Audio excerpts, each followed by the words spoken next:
দর্শক আসসালামু আলাইকুম। তো এবার আমরা যে গল্পটি নিয়ে আসতেছি সেটা হচ্ছে যে আমার মামা অভিনয় করেছে।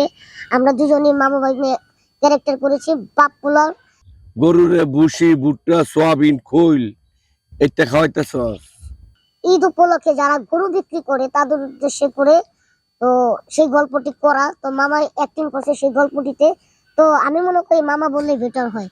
মামা কি উদ্দেশ্যে আসলে গল্পটা করার? কারণ কুরবানি ঈদে কিছু কিছু মানে যারা গরু বিক্রেতা তাদের উদ্দেশ্য করে আপনি যে অ্যাক্টিংটা করেছেন সেটার উদ্দেশ্য আমি জানতে চাই।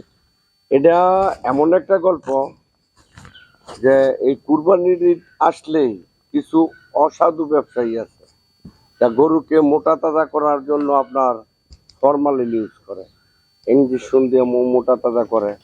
ওইগুলি আসলে মাংস কুরবানির গোশত খাইতেও তেমন একটা স্বাদ লাগে না। ওই জিনিসটা থেকে আমরা যেন মানুষকে বিরত রাখতে পারি আর মানুষে যেন ভালো জিনিসটাই পায়। যেমন বছরে একটা কুরবানি দেয়, সবাই বন্ধু বান্ধব আত্মীয় স্বজন পরিবার নিয়ে স্বাদ করে খাইতে হবে। এই স্বাদটা যেন নষ্ট না হয়, ফরমালিন দিয়া যেন গরু মোটা তাজা না করে, ভালো জিনিস খাওয়ায় যেন মোটা তাজা করে, সেই ব্যাপারেই নাটক।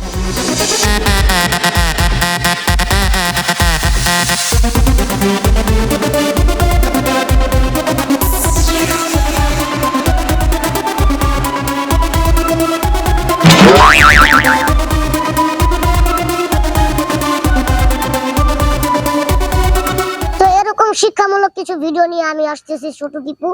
তো আশা করি গল্পটি দেখলে আপনারা অনেক কিছু জানতে পারবেন, শিখতে পারবেন, এমনকি বুঝতে পারবেন।